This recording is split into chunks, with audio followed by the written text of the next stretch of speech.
सुप्रभात प्यारे बच्चों, हिंदी की कक्षा में आप सभी का स्वागत है।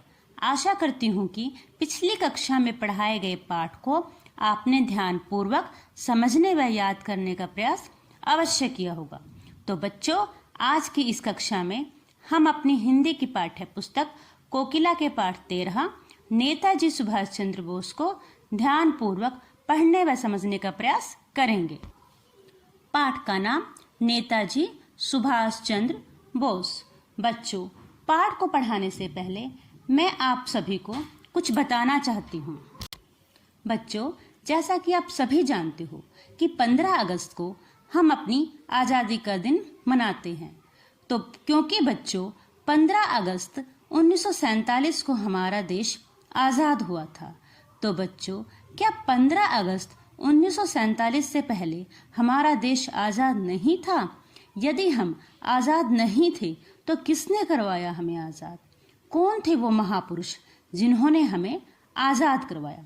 हाँ बच्चों, आज की हमारी इस कक्षा का उद्देश्य यही है कि हम आपको उन महापुरुषों से अवगत कराएं, अर्थात हम आपको उन महापुरुषों के बारे में बताएं। तो आओ बच्चों, आज की इस कक्षा में हम ऐसे ही एक सच्चे देशभक्त के बारे में पढ़ेंगे जिन्होंने हमारे देश को आज़ाद कराने में अपना सहयोग दिया। कुछ राष्ट्रभक्त ऐसे होते हैं, राष्ट्रभक्त का मतलब होता है बच्चों देशभक्त, जो अपना पूरा जीवन देश के नाम कर देते हैं। वे देश के लिए ही जीते मरते सोचते हैं। ऐसे देशभक्तों में एक प्रिय नाम है सुभाष चंद्र बोस। लोग प्यार से उन्हें नेताजी कहते थे। उनकी चर्चा के बिना भारत का इतिहास अधूरा है। अर्थात बच्चों, यदि हम सुभाष चंद्र बोस जी की बात नहीं करते हैं या फिर हम आप सभी बच्चों को उनके बारे में नहीं बताते हैं तो भारत का इतिहास अधूरा है। बच्चों, आपके लिए यह जानना अति आवश्यक है कि इतिहास कहते किसे हैं। इतिहास का मतलब होता है बच्चों कि ऐसा हुआ था, अर्थात हमारे देश में घटने वाली प्रत्येक घटना का लिखित विवरण, जिसे पढ़कर हम यह जान सकें कि हमारे देश में कौन सी घटना कब घटी थी। यह सब हमें इतिहास पढ़कर ही पता चलता है। नेताजी का जन्म 23 जनवरी 1897 को कटक शहर में हुआ था। कटक उड़ीसा, वर्तमान ओडिशा, वर्तमान का मतलब होता है बच्चों आजकल वह ओडिशा के नाम से जाना जाता है, का एक प्राचीन नगर है, अर्थात प्राचीन शहर है। इनके पिता श्री जानकी दास जी उस समय के सुप्रसिद्ध वकील थे। सुप्रसिद्ध का मतलब होता है बच्चों बहुत मशहूर वकील थे। इनकी माता का नाम श्रीमती प्रभा देवी था। सन 1902 ईस्वी में उन्हें स्कूल में दाखिल कराया गया, अर्थात बच्चों इन्हें स्कूल में एडमिशन मिल गया। सन 1913 में इन्होंने मैट्रिक अर्थात 10वीं की परीक्षा पास की। इस परीक्षा में इन्होंने दूसरा स्थान प्राप्त किया। इसके बाद इनका दाखिला अर्थात इनका एडमिशन प्रेसिडेंसी कॉलेज में हो गया, जहां ये कुछ ही समय पढ़े। नेताजी जन्म से ही क्रांतिकारी विचारों के पक्के देशभक्त थे। क्रांतिकारी का मतलब होता है बच्चों जब हम कहीं भी कुछ भी गलत होता देखकर उसके विरुद्ध जो आवाज उठाते हैं, अर्थात जो उसका विरोध करते हैं, उन विचारों को कहते हैं हम क्रांतिकारी विचार। एक बार इनके कॉलेज के एक प्रोफेसर ने भारत माता की शान में कुछ अपशब्द कह दिए। प्रोफेसर का मतलब होता है बच्चों जिस प्रकार हम आपको स्कूल में पढ़ाते हैं, अर्थात हम आपके शिक्षक हैं।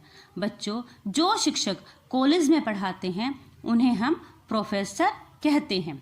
शान का मतलब होता है बच्चों मान सम्मान। अपशब्द का मतलब होता है बच्चों बुरे शब्द, अर्थात एक प्रोफेसर ने भारत माता की मान सम्मान में कुछ बुरे शब्द कह दिए। नेताजी यह सब सहन नहीं कर सके। उन्होंने उस अंग्रेज प्रोफेसर को थप्पड़ मार दिया। परिणाम स्वरूप उन्हें कॉलेज से निकाल दिया गया। अर्थात बच्चों, सुभाष चंद्र बोस जी को उनके कॉलेज से निकाल दिया गया।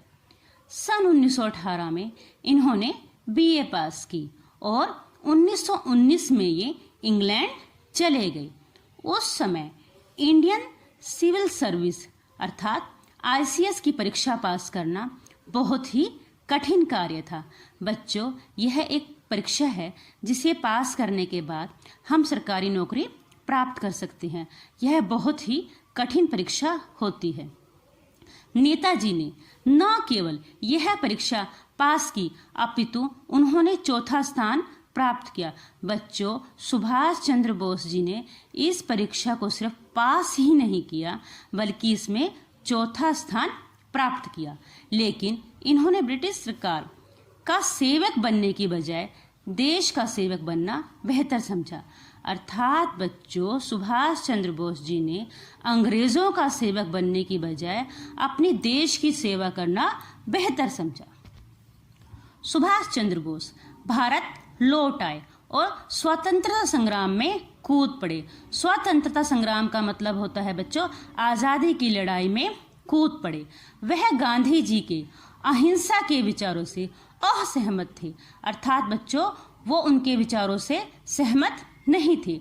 उनका मानना था कि आजादी भीख में नहीं मिलती, इसको जीतना पड़ता है।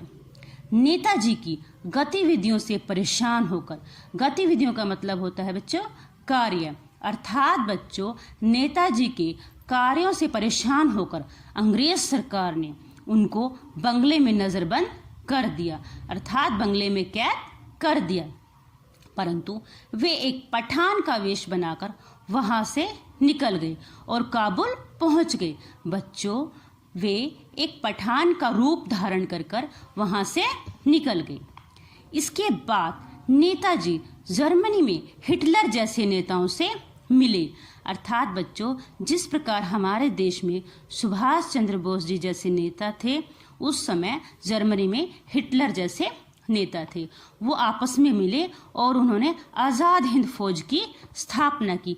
अर्थात बच्चों, सुभाष चंद्र बोस जी ने वह संभव प्रयास किए जो हमारी आज़ादी के लिए चाहिए थे। उन्होंने फौजियों को नारा दिया, जय हिंद, दिल्ली चलो।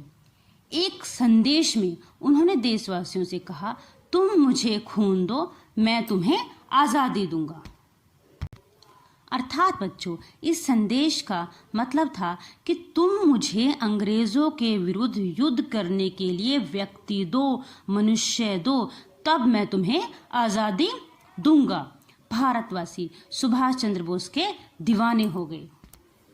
भारत को आज़ाद करवाने के लिए आज़ाद हिंद फौज ने अंग्रेज सेना पर आक्रमण कर दिया। आक्रमण का मतलब होता है बच्चों हमला कर दिया। लेकिन कई कारणों से इस युद्ध में आज़ाद हिंद फौज की हार हुई। इस फौज के हजारों सैनिक बंदी बना लिए गए, अर्थात अंग्रेज़ों द्वारा हमारे सैनिक बंदी बना लिए गए। 18 मार्च 1945 को नेताजी हवाई जहाज से रूस की ओर जा रहे थे। कहा जाता है कि यह हवाई जहाज दुर्घटनाग्रस्त हो गया। दुर्घटना का मतलब होता है बच्चों, दुर् का मतलब बुरी और घटना, एक बुरी घटना घटी और नेताजी की मृत्यु हो गई। मृत्यु का मतलब होता है बच्चों मौत, और नेताजी की मौत हो गई। उनकी मौत की खबर सुनकर पूरा देश रो उठा। लाखों लोग तो आज भी उनकी मृत्यु पर विश्वास नहीं करते। अर्थात बच्चों, वह ये मानने के लिए तैयार ही नहीं है कि नेताजी हमें छोड़कर जा चुके थे। लेकिन यह सत्य है कि तब से सुभाष चंद्र बोस किसी को कभी दिखाई नहीं दिए। अर्थात बच्चों, नेताजी सुभाष चंद्र जी की मृत्यु हो चुकी थी। भारतवासियों के दिल में नेताजी आज भी जिंदा हैं और सदा रहेंगे। पूरे देश उनके ऋण से कभी मुक्त नहीं हो सकता। ऋण का मतलब होता है बच्चों कर्ज, अर्थात बच्चों हमारा पूरा देश उनके कर्ज से कभी भी मुक्त अर्थात आजाद नहीं हो सकता। आओ बच्चों, अब पाठ में आए शब्दों के अर्थ जाने। राष्ट्रभक्त, देशभक्त, प्राचीन, बहुत पुराना, अपशब्द, बुरे वचन, स्वतंत्रता संग्राम, आजादी की लड़ाई, गतिविधि, कार्य, आक्रमण, हमला, ऋण, कर्ज, वर्तमान, आजकल, सुप्रसिद्ध, बहुत मशहूर, बेहतर, ज्यादा अच्छा, असहमत, विचार ना मिलना, नजरबंद करना, बंधक बनाकर रखना, जिंदा, जीवित, मुक्त, आजाद। तो बच्चों, आज की इस कक्षा में आपने एक सच्चे देशभक्त के बारे में पढ़ा। आशा करती हूँ आप सभी बच्चे इस पाठ को ध्यानपूर्वक समझने व याद करने का प्रयास करेंगे। धन्यवाद। आपका दिन मंगलमय हो।